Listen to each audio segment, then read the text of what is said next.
who's cold and who's upset with all this blooming rain?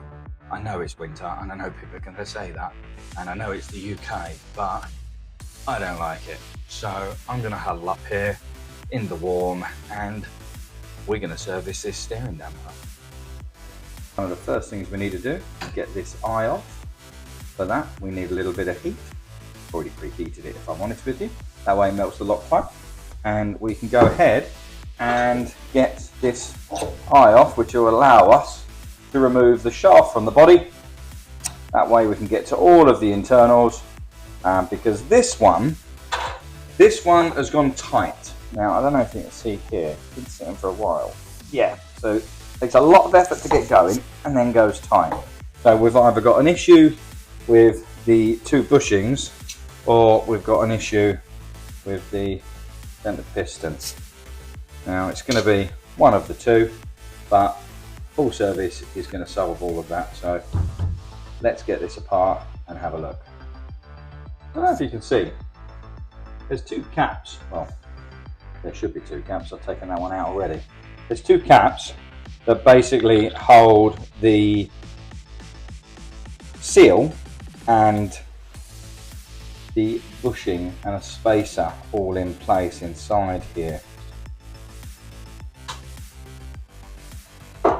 What we're looking to do is to remove those seals so we can actually withdraw this shaft assembly from the body, and from there we'll be able to strip the body down. We have our clippers here, we'll be stripping that down, and our reservoir in there. So they'll all be dismantled and cleaned. Frankly, you probably don't need to see that because that's a bit boring. And then we'll take a little look at the piston and how we go about changing that. And these are very, very basic. It's essentially where the new through rod sort of stuff, because that's exactly what it is, it's the through rod. And you're controlling damping through this reservoir because you've got holes in the side here that basically change the amount of flow that goes through. Very basic system, but very, very effective. Been doing this obviously for years. We've got loads of steering damper videos out there. Some of them for service, some of them looking at some of the more Eastern varieties, which, yep, we get a fair mix of flack for that, saying, oh, it's all good or it's not all good. Well, I've got a box of them behind me that will say that they're not, but I suppose at 30 quid, they're almost a throwaway item. But would I trust some of those dampers? No. We've bought them, we've tried them, we've used them, and while they're damping, they're effective, but they often fail. The parts inside them are inferior. No. Personally, there's some that I would steer clear of, and there's some what I'd use. Obviously, Ohlins there, with the old branding, you know. And there's a question for you. So, do we start changing these to the new brand? Because at the end of the day, this is off an early Aprilia. So it's kind of the old branding. It's what you want to see on it. But I wonder if there's people out there that will want to see the new branding stickers going on there. So let me know your thoughts on that. Pop it in the comment section, and maybe we'll start offering the option for customers to have the new branded stickers versus the old branded stickers. I don't know. We'll see. Well, that was fun. No, I'm covered in freaking oil because these seals were in there. This isn't a seal, by the way. We're in there, rock solid, and I mean rock bloody solid. So it came out, but give me my first glimpse at the bushing. Now, to be fair, we're not going to be able to get this on camera, but the Teflon inside the bushing is absolutely minced. It's gone, and the state of the outer on it, no way. It's probably these that have been gripping that rod, but they're going to get changed, and I need to clean up. But first things first, we'll get this out so you can all have a little look. There's a little retaining clip down here, so we'll get that little bad boy out, and then we'll have a look. There we go.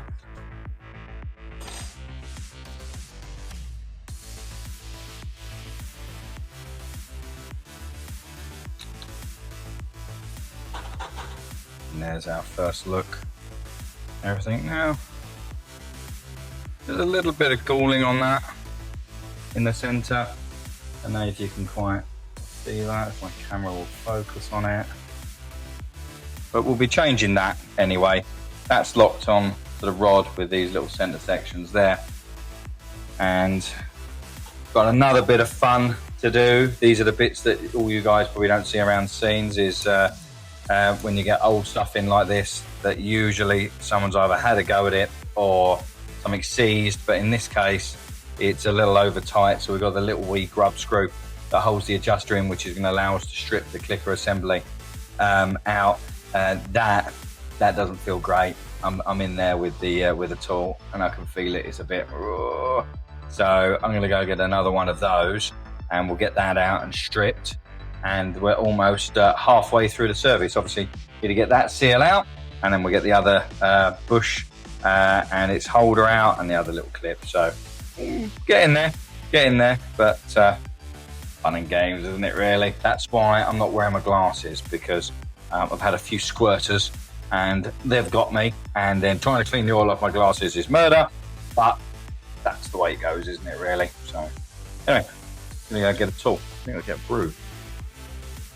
I've got my brew back and I've been down, and well, that was fun, wasn't it? The knurled adjuster nut. Yeah, so that was rounded. Needed to be drilled. Then obviously tapped out to the original size and the new grub screw put on it. One of the things that, excuse me, gone cold now. Made it before I was drilling. One of the things that was interesting, or not, to be fair, because interesting for us, but probably dull as dishwater for you guys watching, is the adjustment needle. So that is housed, it's where basically an adjuster goes onto the end there, and that is metering the fluid. So we've got it here in our little tool that holds the ball bearings and the springs, the detent springs, so you get the little click.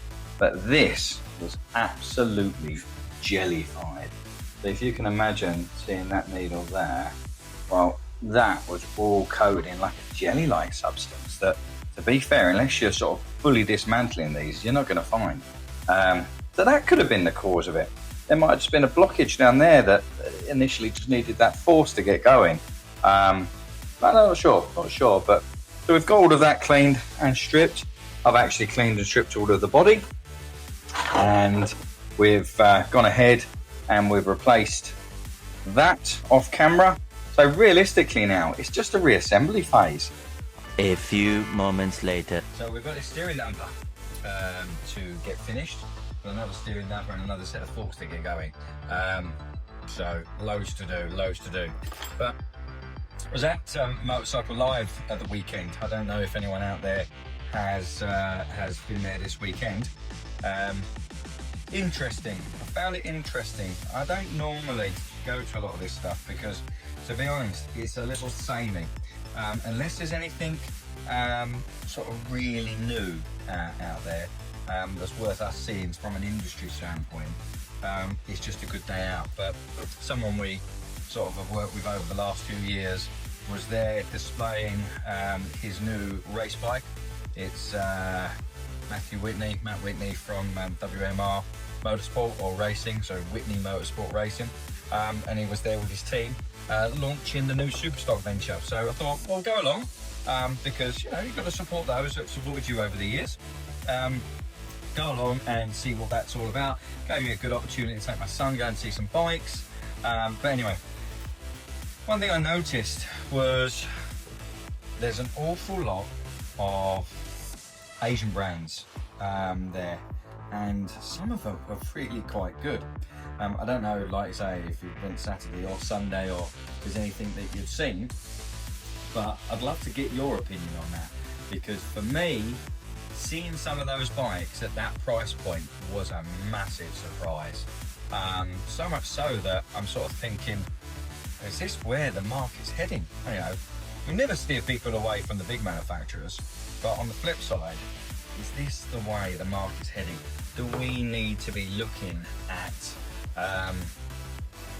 products, services and things like that that will suit these bikes. But then you're in a little bit of an unknown. One of those little bits of the unknown is the fact that the parts are not branded. But then I saw the new Zontes and they have Brembo brakes, Marzocchi suspension. They're top shelf stuff. You know, so that could potentially be a good bike. I want a Zontes! Love that. It's in my colours as well. What? It's in my colours as well. Is it? Yeah. Is it really? I've been watching somebody do it, but they're like, do you know what? For the money, it fucking does everything. Yeah. It's got built-in cameras in the front of it and the back.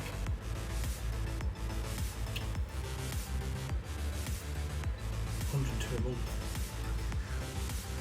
And you get a special Zontes finance. Yeah. That's 9%. So I can do that at 5% if you want. Really? Fuck's sake, that's for nothing. Ah, fun, isn't it? Yeah. You've got no money. But it's kind of like, it's the first time in fucking years I've been excited about a bike. The idea of going around Donington and just going around the outside of some fucking R1s and shit just makes me giggle. That would be funny, Yeah, wouldn't it?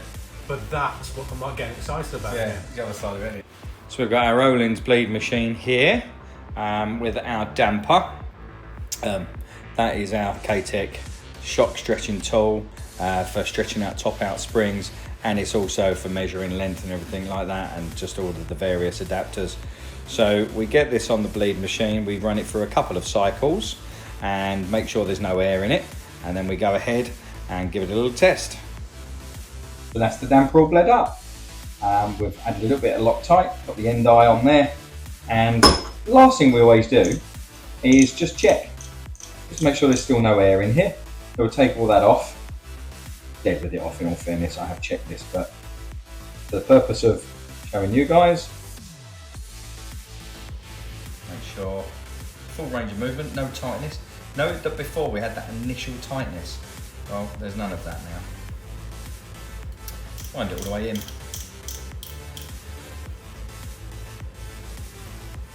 Feels lovely, to be fair.